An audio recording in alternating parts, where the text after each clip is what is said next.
السلام عليكم أصدقائي، شلونكم؟ شو أخباركم؟ عساكم طيبين. أصدقائي راح أشرح لكم على السريع طريقة إنشاء حساب في برنامج باب القرب. يعني هواي من عندكم دا يسجلون دخول للبرنامج والبرنامج ما دا يفتح عندهم. كل اللي عليك تسويه إنه تدخل للبرنامج، تضغط على كلمة تسجيل دخول، بعدها تختار كلمة إنشاء حساب. عندك 4 حقول، هذين الحقول تمليهن. الحقل الأول تكتب بيه الاسم الكامل، مثلا كرار محمد. الحقل الثاني تكتب بيه رقم الهاتف. إذا ما عندك رقم هاتف تقدر تسجل عن طريق الإيميل، تضغط على زر تسجيل الدخول بواسطة الإيميل، تضغط عليه ضغطة واحدة، تكتب البريد الإلكتروني مالتك بهذا الحقل، مثلا عادي 1998. تكتب كلمة مرور وتكتب اسم المستخدم، رمز الإحالة. رمز الإحالة راح أترك لكم إياه أول تعليق مثبت وأسفل الفيديو. كلمة المرور راح أكتب كلمة مرور وأرجع لكم، فخليكم وياي. أصدقائي بعد ما كتبنا كلمة مرور وكتبنا رمز الإحالة، نفقد كلمة إنشاء حساب. الخطوة الأولى تسويها إنه تكتب الاسم الكامل مالتك، تكتب البريد الإلكتروني مالتك، تكتب كلمة المرور، وتكتب رمز الإحالة الشخص اللي شرح لك البرنامج. فرمز الإحالة قلت لكم راح أترك لكم إياه أسفل الفيديو. تضغط كلمة إنشاء حساب.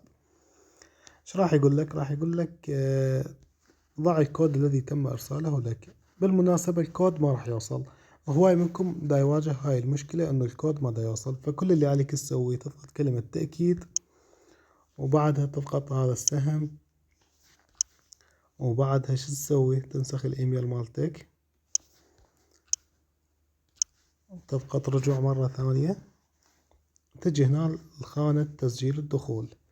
هنا يقول لك اكتب رقم الهاتف، وهنا يقول لك اكتب كلمة المرور. فأنت سجلت الدخول عن طريق رقم الهاتف، تكتب رقم الهاتف. سجلت الدخول عن طريق الإيميل، تضغط على الإيميل، راح يطلع لك البريد الإلكتروني، تكتب البريد الإلكتروني مالتك. مثل ما تشوفون أنا كتبت البريد الإلكتروني، وراح أكتب كلمة المرور وأفقد تسجيل دخول. بعد ما مليت الحقل الأول والحقل الثاني أفقد كلمة تسجيل دخول، وبهذا الشكل راح يفتح عندكم الحساب بدون أي مشكلة. مثل ما تشوفون الحساب فتح عندنا.